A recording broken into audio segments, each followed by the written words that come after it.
ನಮ್ದೇರ ನನ್ನ ಹೆಸರು ಕಿರಣ್ ಕುಮಾರ್ ಹೆಜೆ. ಇವತ್ತು ತುಮಕೂರು ಟೌನ್ ಸರ್ಕಲಲ್ಲಿ ಇದ್ದೆ. ಅಲ್ಲಿ ಹೊಸದಾಗಿ ಗ್ರಂಥಾಲಯ ಶುರುವಾಗಿದೆ. ನೀವು ನೋಡಬೇಕು, ನೋಡಿರ್ತೀರ ಆಲ್ಮೋಸ್ಟ್ ಆಲು. ಇವಾಗ ನೋಡಿ ತೋರಿಸ್ತೀನಿ ಅದು. ಇದೇ ನೋಡಿ ತುಮಕೂರಿನ ಸ್ಮಾರ್ಟ್ ಸಿಟಿಯ ಗ್ರಂಥಾಲಯ. ತುಂಬ ಸಖತ್ತಾಗಿದೆ, ನೋಡೋಕ್ಕೆ ತುಂಬ ಸುಂದರವಾಗಿದೆ. ಒಳಗೂ ಕೂಡ ಇದೇ ಥರ ತುಂಬ ಸುಂದರವಾಗಿದೆ.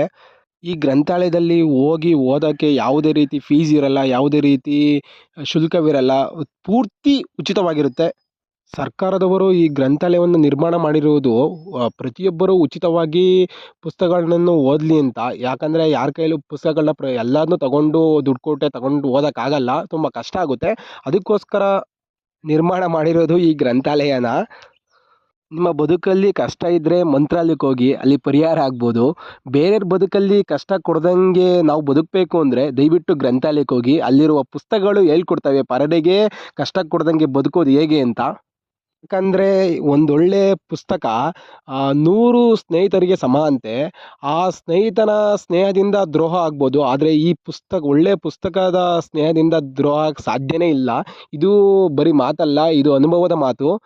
ಈ ಗ್ರಂಥಾಲಯಕ್ಕೆ ನೀವೇನಾದ್ರು ಓದಕ್ಕೆ ಬಂದರೆ ವೆಹಿಕಲ್ಸ್ಗಳು ಏನಾರು ತಂದರೆ ಎಲ್ಲಿ ನಿಲ್ಲಿಸ್ಬೇಕು ಅಂತ ಟೆನ್ಷನ್ ಎಲ್ಲ ತಗೊಳಕ್ಕೆ ಹೋಗಬೇಡಿ. ಇದಕ್ಕೆ ಅಂತಲೇ ಗ್ರೌಂಡ್ ಫ್ಲೋರಲ್ಲಿ ಪಾರ್ಕಿಂಗ್ ವ್ಯವಸ್ಥೆ ಕೂಡ ಇರುತ್ತೆ, ಅದು ಕೂಡ ಉಚಿತವಾಗಿರುತ್ತೆ. ಈ ಗ್ರಂಥಾಲಯದ ಒಳಗಡೆ ವೀಡಿಯೋ ಮಾಡೋಂಗಿಲ್ಲ, ಅದಕ್ಕೋಸ್ಕರ ವೀಡಿಯೋ ಮಾಡೋಕ್ಕಾಗ್ತಾ ಇಲ್ಲ. ಆದರೆ ಒಳಗಡೆ ಹೇಗಿದೆ ಅಂತ ನಾನು ಆಲ್ರೆಡಿ ನೋಡಿದ್ದೀನಿ, ಅದಕ್ಕೆ ಹೇಳ್ತಾ ಇದ್ದೀನಿ. ಈ ಗ್ರಂಥಾಲಯದ ಒಳಗಡೆ ಫಸ್ಟ್ ಫ್ಲೋರಲ್ಲಿ ಏನೂ ಇಲ್ಲ ಸದ್ಯಕ್ಕೆ. ಸೆಕೆಂಡ್ ಫ್ಲೋರಲ್ಲಿ ಎಲ್ಲ ರೀತಿಯ ದಿನಪತ್ರಿಕೆಗಳು ಸಿಗ್ತವೆ.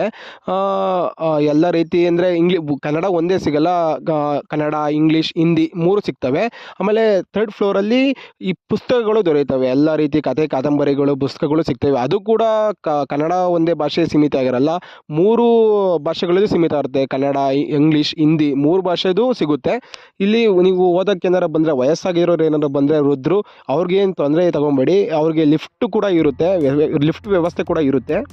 ಈ ಗ್ರಂಥಾಲಯ ಯಾವಾಗ ಓಪನ್ ಇರುತ್ತೆ, ಯಾವಾಗ ಕ್ಲೋಸ್ ಇರುತ್ತೆ ಅಂತ ಹೇಳ್ತೀನಿ.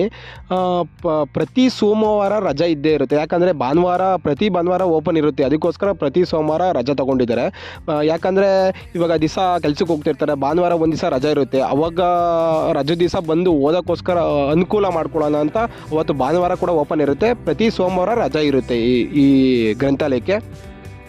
ಆಮೇಲೆ 2ನೇ ಮಂಗಳವಾರ, 4ನೇ ಶನಿವಾರ, ಆಮೇಲೆ ಸರ್ಕಾರದ ರಜೆಗಳು ಯಾವ್ಯಾವ ಇರ್ತಾವೋ ಆ ಹಬ್ಬದ ರಜೆಗಳು ಅವಾಗೆಲ್ಲ ರಜೆ ಇರುತ್ತೆ. ಯಾಕಂದರೆ ಅವರು ಮನುಷ್ಯರೇ ಅಲ್ವಾ, ಅವರು ಕೂಡ ಹಬ್ಬ ಆಚರಣೆಗಳನ್ನ ಮಾಡಲೇಬೇಕಾಗುತ್ತೆ, ಅದಕ್ಕೋಸ್ಕರ ರಜೆಗಳು ಇದ್ದಾವೆ. ಇನ್ನೆಲ್ಲ ದಿವಸ ಓಪನ್ ಇದ್ದೇ ಇರುತ್ತೆ. ಇದು ಈ ಟೈಮಿಂಗ್ಸ್ ಬಂದ್ಬಿಟ್ಟು, ಓಪನ್ ಟೈಮಿಂಗ್ಸ್ ಬಂದ್ಬಿಟ್ಟು ಬೆಳಗ್ಗೆ 8 ಗಂಟೆಯಿಂದ ಸಂಜೆ 8 ಗಂಟೆವರೆಗೂ ಓಪನ್ ಇದ್ದೇ ಇರುತ್ತೆ. ಈ ವಿಷಯದಲ್ಲಿ ಏನಾರ ನಾನು ತಪ್ಪು ಮಾತಾಡಿದರೆ ನನ್ನ ಕಡೆಯಿಂದ ಕ್ಷಮೆ ಇರಲಿ. ಜೈ ಭೀಮ್, ಜೈ ಕರ್ನಾಟಕ ಮಾತೆ.